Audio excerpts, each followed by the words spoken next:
Hi friends, आज हम इग्नू के BHDC 131 हिंदी साहित्य का इतिहास के फर्स्ट यूनिट को कवर करेंगे।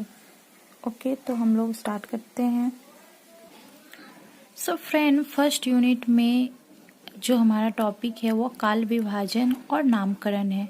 तो इस यूनिट में हम लोग क्या क्या कवर करेंगे, तो फर्स्ट पॉइंट में हमारा दिया हुआ है उद्देश्य, दूसरा है प्रस्तावना, तीसरा है काल विभाजन और नामकरण की आवश्यकता, और हमारा तीसरा है काल विभाजन नामकरण पर आधार। ये दोनों सेम ही है बट थोड़ा सा अलग है। हिंदी साहित्य के काल विभाजन की समस्या, और फिर है हमारा हिंदी साहित्य के काल विभाजन के विभिन्न प्रयास, नामकरण संबंधित विभिन्न मत, काल विभाजन भक्ति काल, रीति काल, आधुनिक काल, आधुनिक युग के विभिन्न कालखंड और उनका नामकरण। तो इसके अंदर में हम लोग क्या क्या कवर करेंगे, इसमें हमारा है भारतेंदु युग, त्रिवेदी युग, छायावाद, उत्तर छायावाद, प्रगतिवाद, प्रयोगवाद, नई कविता, और उसके बाद फिर है हमारा सारांश, उपयोगी पुस्तकें, बोध प्रश्न, और इसमें हमारे 4 पॉइंट दिए गए हैं, तो हम लोग उसको थोड़ा देख लेते हैं। तो पहला पॉइंट हमारा जो है वो है हिंदी साहित्य के इतिहास में काल विभाजन और नामकरण की आवश्यकता पर प्रकाश डाल सकेंगे। सेकंड पॉइंट है हमारा काल विभाजन और नामकरण के आधार को पहचान सकेंगे। तीसरा है हमारा हिंदी साहित्य इतिहास के काल विभाजन की समस्याओं को रेखांकित कर सकेंगे। और फोर्थ पॉइंट है हमारा हिंदी साहित्य के काल विभाजन और नामकरण के विभिन्न प्रयासों का उल्लेख कर सकेंगे। अब हमारा 1.1 का जो दिया हुआ है वो है हमारा प्रस्तावना। तो इसमें मैंने पढ़ा है इस चीज को, और मेरे हिसाब से जो सही लगा है उसको मैंने पेंसिल से ड्रॉ किया है। आप एक बार पढ़ सकते हो, अगर आपको कुछ ज़्यादा लगे इसमें और कुछ पढ़ने लायक है तो आप अपने हिसाब से इसको समझ सकते हो, पर मैंने जो लगाया है उसको मैं एक बार रीड कर लेती हूँ। हालांकि कोई भी काल विभाजन अति रूप से किसी भी प्रवृत्ति के उत्थान या पतन का उदय नहीं हो सकता, क्योंकि साहित्य में किसी भी प्रवृत्ति की शुरुआत इतिहास के किसी खास बिंदु पर ना तो अचानक होती है और ना ही किसी निश्चित समय में उसका पूर्ण रूप से अंत होता है। तो ये जो लाइन दिया हुआ है इसमें बोल रहा है कि ये जो हमारा काल विभाजन होता है तो इसकी शुरुआत ना ही अचानक होती है और ना ही इसका अंत अचानक होता है। ओके, सो अध्ययन की सुविधा के लिए अतीत को विभिन्न कालखंडों अथवा युगों में बांट दिया जाता है। कहने का मतलब हम अपने अध्ययन की सुविधा यानी कि पढ़ने की सुविधा के लिए जो भी हमारा काल है उसको हम लोग अलग अलग कालखंड में बांट देते हैं, क्योंकि हमें उसे पढ़ने में सुविधा होती है। इसे ही हम लोग काल विभाजन कहते हैं। और फ्रेंड्स, में ज़्यादा कुछ तो नहीं है। सो अब हम नीचे वाले लाइन को देख लेते हैं। इसमें भी मैंने अपने हिसाब से थोड़ा ड्रॉ किया है जो मैंने पढ़ा है और मुझे जो इम्पोर्टेंट लगा है समझने के लिए, तो उसको मैंने इसमें किया है, आप देख सकते हो। जैसा कि पहला हमारा सेकंड पॉइंट है हमारा काल विभाजन और नामकरण की आवश्यकता। इतिहास को सही ढंग से समझने के लिए काल विभाजन और नामकरण आवश्यक है ना, कि अगर हम सही ढंग से इतिहास को पढ़ना चाहते हैं या फिर समझना चाहते हैं तो उसका अलग अलग कालखंड होना बहुत ही जरूरी है। इसे ही साहित्य इतिहास भी इसका अवदान नहीं है। काल विभाजन और नामकरण करने से इतिहास के अध्ययन में एक प्रकार की व्यवस्था आती है। इसके द्वारा हमें प्रतिगम बदलाव के कारणों को समझने में आसानी होती है। बिना काल विभाजन के इतिहास अव्यवस्थित या फिर दिशाहीन हो जाता। अगर काल विभाजन नहीं होता तो आप समझ सकते हो कि हमारा जो हमारा इतिहास है वो दिशाहीन हो जाता। मतलब हमें समझ ही नहीं आता कि कौन सा ये जो हमारा काल है वो कौन से समय का था, मतलब हमें अच्छे से समझ में नहीं आता। इसमें यही बोल रहा है कि काल विभाजन का होने का मुख्य कारण जो है वो है अच्छे से समझने के लिए इसे अलग अलग खंड में बांटा गया है, बस यही है। अब नीचे थोड़ा देखते हैं। काल विभाजन और नामकरण से हमें साहित्य की विभिन्न प्रवृत्तियों, ऐतिहासिक कारणों तथा सामाजिक और वैचारिक बदलाव को समझने में सुविधा होती है ना। अब से नीचे थोड़ा देख लेते हैं। इसके द्वारा हमें संवेदना और शिल्प में आए परिवर्तनों को तर्कपूर्ण ढंग से तो समझते ही हैं और इससे हमारा रचनात्मक आश्वास भी निखरता है। कदाचित यही कारण है कि आचार्य रामचंद्र शुक्ल के पूर्व, अपने नाम इनका सुना होगा, इन्होंने कुछ लिखा है अपने में, तो ये नाम जो दिया हुआ है आप इसको देख सकते हो। अब मैं नीचे पढ़ रही हूँ बिकॉज ये चैप्टर काफ़ी बड़ी है, सो हम लोग अगर इतने पॉइंटली इसको पढ़ेंगे तो काफ़ी समय लग जाएगा। सो हम थोड़ा नीचे देख लेते हैं। सो नीचे में कुछ पॉइंट दिए गए हैं, जैसे कि काल विभाजन और नामकरण की आवश्यकता ही इसलिए पड़ी कि विभिन्न युगों में हुए बदलाव को चिन्हित किया जा सके और नामकरण के द्वारा हम प्रमुख अथवा केंद्रीय बदलाव को रेखांकित कर सकते हैं। ठीक है, अब हम कह सकते हैं यानी कि हम लोगों ने जो भी पढ़ा तो उससे हमें जो मिलता है, मतलब सीख जो मिलती है, यानी जो क्या इसका पॉइंट निकलता है, हम कह सकते हैं कि काल विभाजन और नामकरण के साहित्य के विकास की दिशा, युग की केंद्रीय प्रवृत्ति तथा साहित्य के विभिन्न परिवर्तनों और मोड़ों का पता चलता है। ओके फ्रेंड्स, सो अब हम 1.3 में आते हैं, जो कि काल विभाजन और नामकरण का आधार क्या है। ठीक है, तो इसमें भी आप देख सकते हो मैंने, ये बहुत ही लंबी है और इसकी लैंग्वेज भी थोड़ी सी अजीब है, मतलब उतनी समझ नहीं पाते हैं हम लोग। सो इसको पढ़ने के बाद थोड़ा सा जो इम्पोर्टेंट लगा है मैंने भी इसमें वही किया है। साहित्य के अंतहीन चेतना के क्रमिक विकास, परंपराओं के उत्थान पतन और उसकी विभिन्न प्रवृत्तियों को स्पष्ट करना ही काल विभाजन और नामकरण का उद्देश्य है। साहित्य का विकास समाज के बीच होता है ना, साहित्य का जो विकास होता है वो समाज के बीच होता है। समाज में जब कोई बड़ा बदलाव यानी कि जो परिवर्तन आता है तो साहित्य पर भी उसका काफी प्रभाव पड़ता है। आजादी के पूर्व जिस तरह के साहित्य की रचना की जा रही थी, आजादी के बाद बदली हुई परिस्थितियों में वह संभव नहीं रहा। अगर प्रेमचंद के प्रेमाश्रम और रेणु के मैला आंचल, तो प्रेमचंद जी की जो लिखी हुई है वो है हमारा प्रेमाश्रम, और रेणु आपने इनका नाम भी सुना होगा, ये भी बहुत प्रसिद्ध थे हमारे काव्य लिखने में, या फिर बहुत सारे उपन्यास लिखे हैं इन्होंने। रेणु के मैला आंचल को देखें तो समाज और राष्ट्र, अगर हम प्रेमचंद के प्रेमाश्रम और रेणु के मैला आंचल को देखते हैं तो समाज और राष्ट्र में खास मूल बदलाव दृष्टिगोचर होता है। तो आपने प्रेमचंद जी का नाम सुना ही होगा, जो कि एक बहुत प्रसिद्ध उपन्यास, कवि और बहुत सारी चीजें लिखते थे ये। तो इन्हीं में इन्होंने प्रेमाश्रम लिखा है, जो कि एक बहुत ही प्रसिद्ध उपन्यास है। इसमें इन्होंने प्रेमचंद के प्रेमाश्रम में प्रेमचंद जी ने उस समय के समाज में फैले अंधविश्वास और उस समय की कुरीतियों को दिखाया है। उसी तरह हमारे रेणु जी जो है, जो उनका पूरा नाम है फणीश्वर नाथ रेणु, तो उन्होंने अपनी काव्य मैला आंचल, उसमें भी उन्होंने समाज में फैली बुराइयों को दिखाया है और अपने इस काव्य के द्वारा उन्होंने इस चीज को प्रदर्शित किया है। ठीक है, तो ये हमारा टॉपिक नहीं है, हम इसके अब नीचे देखते हैं। लेकिन यही एक और तत्व पर ध्यान देना आवश्यक है कि साहित्य इतिहास का काल विभाजन और नामकरण सामाजिक राजनीतिक इतिहास में प्रभावित होता है, पर इसका अनुचरण नहीं होता है। साहित्य का इतिहास राजनीतिक के इतिहास के समांतर नहीं चलता। जब हिंदी साहित्य का आदिकाल तथा भारतीय इतिहास में वह मध्यकाल था, अतः साहित्य के इतिहास और राजनीति के इतिहास में दृढ़ भी होता है और उनका अपना अपना स्वतंत्र अस्तित्व भी है।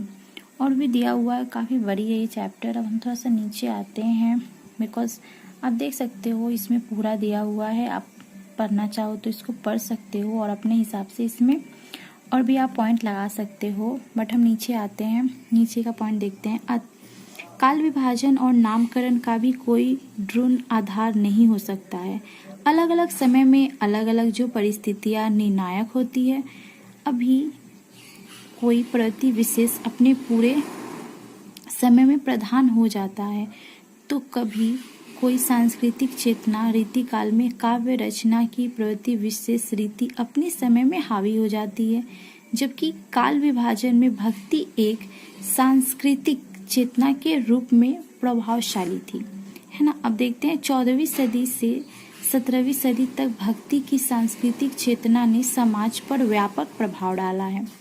भक्ति काल की कई शाखाएं विकसित हुई। इनकी अपनी अपनी विशेषताएं थी, लेकिन पाए हर कहीं पारंपरिक जड़ता और मानविक मूल्यों के प्रति प्रतिरोधी चेतना विकसित हुई। भक्ति के माध्यम से समाज सुधार, प्रेम भाईचारे का आह्वान, लोक जीवन के प्रतिष्ठा के प्रयास हुए। यानी कि उस समय भक्ति के माध्यम से कवियों ने लोगों के अंदर भाईचारे और समाज में जो बुराइयां थी, धर्म को लेकर और बहुत सारी चीजें थी, उसको दूर करने का उन्होंने प्रयास किया है भक्ति के माध्यम से। इसी कारण इस पूरे युग को भक्ति काल की संज्ञा से नवाजा गया है, यानी कि इस काल को पूरी भक्ति काल की संज्ञा से नवाजा गया है। इसी तरह ऐसा भी देखा गया है कि किसी समय विशेष में किसी खास व्यक्ति का हस्तक्षेप इतना महत्वपूर्ण और युगांतकारी हो जाता है कि उसका प्रभाव हमें उस दौर की समस्त साहित्यिक गतिविधियों में देखने को मिलती है। ऐसे दृष्टिकोण में युग का नामकरण व्यक्ति के नामों पर भी किया जा सकता है। हिंदी साहित्य में भारतेंदु युग और त्रिवेदी युग ऐसे ही उदाहरण हैं, ठीक है। अब हिंदी साहित्य में काल विभाजन और नामकरण के लिए हिंदी साहित्य में काल विभाजन और नामकरण के लिए कभी कालक्रमों के आधार बनाया गया है, तो कभी प्रतीक विशेष को दिया गया है। नीचे दिए गए कुछ तालिका दिए गए हैं, जो कि एक तरफ हमारा आधार है और दूसरी तरफ काल विभाजन और नामकरण है। तो इसको हम लोग हिंदी साहित्य में काल विभाजन और नामकरण के लिए कभी कालक्रम को आधार बनाया गया है, तो कभी प्रति विशेष को। अब नीचे में हमारा एक तालिका दिया गया है, तो इसके थ्रू हम समझ सकते हैं कि इसमें और अच्छे से समझाया गया है। जैसे 4 इसमें पॉइंट दिया गया है, एक तरफ हमारा आधार है और दूसरी तरफ हमारा काल विभाजन और नामकरण है, ठीक है। अब नीचे आते हैं, इसको आप देखो और नीचे में हम आते हैं। आमतौर पर किसी युग विशेष की मूल साहित्य प्रति और चेतना के अनुसार काल विभाजन और नामकरण का प्रयास किया जाता है, लेकिन ये जरूरी नहीं है कि किसी समय विशेष में एक ही प्रति केंद्रित हो, है ना। यह संभव है कि किसी एक समय में एकाधिक प्रवृत्तियां समान रूप से महत्वपूर्ण हो सकती हैं। उदाहरणतः आदिकाल को आचार्य रामचंद्र शुक्ल ने, तो आपने इनका भी नाम सुना होगा, जिन्होंने वीर गाथा काल नाम दिया था इसे। लेकिन सिद्ध नाथ और जैन साहित्य की महत्वपूर्ण उपस्थिति तथा आचार्य रामचंद्र शुक्ल द्वारा गिनाए गए सभी राशियों ग्रंथों की उपलब्धता और प्रामाणिकता सुनिश्चित नहीं होने के कारण आदि काल ज्यादा स्वीकृत हुआ। अब इसमें हम थोड़ा सा नीचे देखते हैं, ये पॉइंट को हम लोग थोड़ा सा देख लेते हैं। जो हम लोगों ने इतना देर से पढ़ा, तो उसका क्या निकलता है पॉइंट।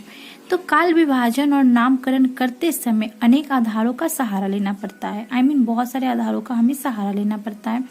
काल विभाजन और नामकरण में एक रूपता का आग्रह ठीक नहीं है। काल विभाजन और नामकरण विवेक संपन्न होना चाहिए। अब यहाँ पर कुछ हमारा क्वेश्चन दिया गया है, जो बोध प्रश्न है। सो हम लोग इसको थोड़ा सा देख लेते हैं, आप इसको पढ़ सकते हो। जैसे फर्स्ट क्वेश्चन हमारा दिया हुआ है, इतिहास के काल विभाजन और नामकरण की आवश्यकता क्यों पड़ी। मतलब इतिहास जो हमारा, जिसको हम लोगों ने डिवाइड किया, यानी उसका नाम जो भी दिया हम लोगों ने, तो वो क्यों किया हम लोगों ने, कोई रीजन होगा तभी लिए। तो इसमें हमारा 3 पॉइंट दिया हुआ है, इसमें से आप देख सकते हो यहाँ पर आंसर भी दिया हुआ है। तो फर्स्ट हमारा होगा और सेकंड होगा। तो फर्स्ट में हमारा क्या है, अध्ययन की सुविधा के लिए, हमें पढ़ना या फिर उसको समझने के लिए हम लोगों ने उसको डिवाइड किया। और सेकंड है हमारा इतिहास को सही ढंग से समझने के लिए। और सेकंड हमारा ख में एक क्वेश्चन दिया हुआ है, तो आप इसको देख सकते हो और इसको आप ट्राई करो, कोशिश करो करने का। और नीचे हम लोग आते हैं 1.4 में, तो ये भी यूनिट आई थिंक बड़ी है। सो इसमें भी हम लोगों ने कुछ ड्रॉ किया है, आप इसको देख सकते हो। सो हम लोग इसको भी रीड करते हैं। सो इसका हेडिंग है हमारा, हिंदी साहित्य के काल विभाजन की समस्या। हिंदी जो साहित्य है हम लोगों ने अभी तक नामकरण पढ़ा और उसको हम लोगों ने क्यों बांटा उसके बारे में पढ़ा, पर काल विभाजन जब हुआ था तो इसके अंदर में क्या क्या समस्याएं हुई थी, तो ये भी हमारा एक महत्वपूर्ण टॉपिक है। तो हम लोग इसको भी थोड़ा सा देख लेते हैं। सो हम लोग स्टार्ट करते हैं इसको। तो हम जब हिंदी साहित्य के इतिहास के काल विभाजन पर विचार करते हैं तो हमारे सामने कई समस्याएं उपस्थित होती है। जब हम काल विभाजन को, इतिहास के जो काल विभाजन है उसको हम लोग अलग अलग करते हैं तो हमारे सामने बहुत सारी समस्याएं उत्पन्न हो जाती है। तो उसी के बारे में यहाँ पर बताया गया है कि सबसे पहले तो इस बात का निर्णय करना कठिन है कि हिंदी साहित्य का इतिहास कब से शुरू हुआ, क्योंकि इसके बारे में भी विद्वानों के अलग अलग मत है। यानी जो भी विद्वान है उस सब ने अलग अलग अपने अपने हिसाब से उन्होंने इसका अलग अलग रूप बताया या फिर अलग अलग समय बताया। तो ये भी एक हमारे सामने एक समस्या उत्पन्न होती है कि हम कौन से पे बिलीव करें और कौन सा नहीं माने। हिंदी साहित्य के सुप्रसिद्ध इतिहास लेख आप जॉन ग्रियर्सन, तो ये भी एक काफी फेमस जो इतिहासकार थे, तो इन्होंने भी अपने हिसाब से अपने ग्रंथ में काल विभाजन के समय को निर्धारित किया है। जैसे अपने इतिहास ग्रंथ में हिंदी साहित्य का आरंभ 7वीं शताब्दी से ही माना है। 7वीं शताब्दी से ही इन्होंने माना है इस चीज को, परंतु इसके इतिहासकार इस मत को स्वीकार नहीं करते हैं। पर इनकी जो मान्यता है वो दूसरे विद्वान जो है वो नहीं मानते हैं। उनके कहने का मतलब कि नहीं, इसका कोई प्रमाण नहीं है तो हम नहीं मानेंगे कि इसकी शुरुआत जो है 7वीं शताब्दी से हुई है। और बस इसमें यही है कि जितने भी विद्वान थे उन्होंने सब अपने अपने हिसाब से अलग अलग समय इसको बताया है। सो आप इसको देख लो, आप रीड कर लो। हम अब नीचे आते हैं।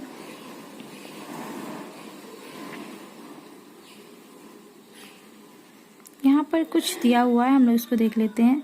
इस प्रकार हम देखते हैं कि हिंदी के विद्वान मुख्य 2 वर्ग हैं। मुख्य कितने वर्ग हैं हमारे? 2 वर्ग हैं। तो पहला वर्ग जो है हमारा, इस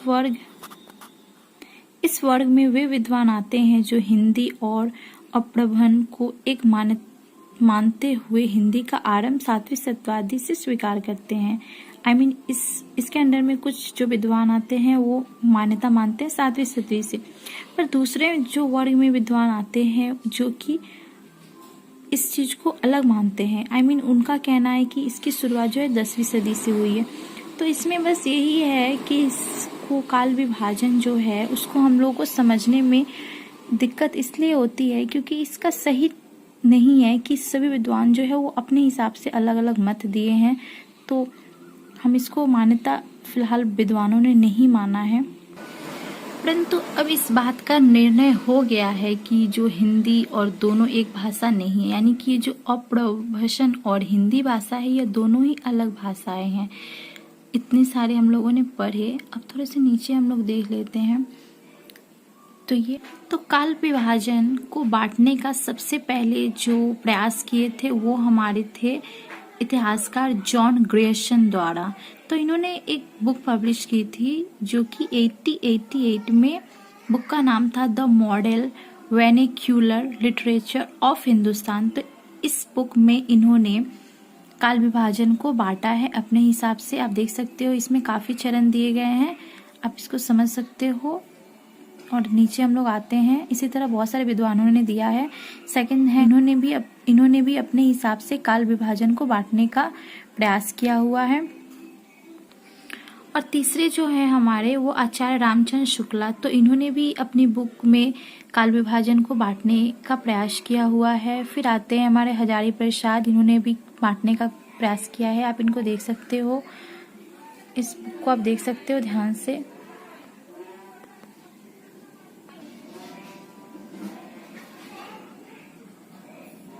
अब हम नीचे आते हैं जो कि काल विभाजन है। तो इसके 4 पॉइंट दिए गए हैं। पहला है हमारा आदिकाल, सेकेंड है हमारा पूर्व मध्यकाल, और थर्ड है हमारा उत्तर मध्यकाल, और फोर्थ है हमारा आधुनिक काल। तो इसमें टाइम दिया हुआ है, आप इसको देख सकते हो। जैसे पहला दिया है हमारा 10वीं सदी से 14वीं सदी, फिर दिया हमारा 14वीं सदी से 17वीं, उसी तरह ये दोनों पॉइंट भी दिए गए, आप इसको देख सकते हो। और नीचे एक हमारा क्वेश्चन दिया हुआ है कि काल विभाजन करते समय इतिहासकार किन किन बातों का ध्यान रखते हैं या फिर ख्याल रखते हैं। तो आप इसको ट्राई करो बनाने का। अब हम नेक्स्ट टॉपिक नेक्स्ट वीडियो में करेंगे।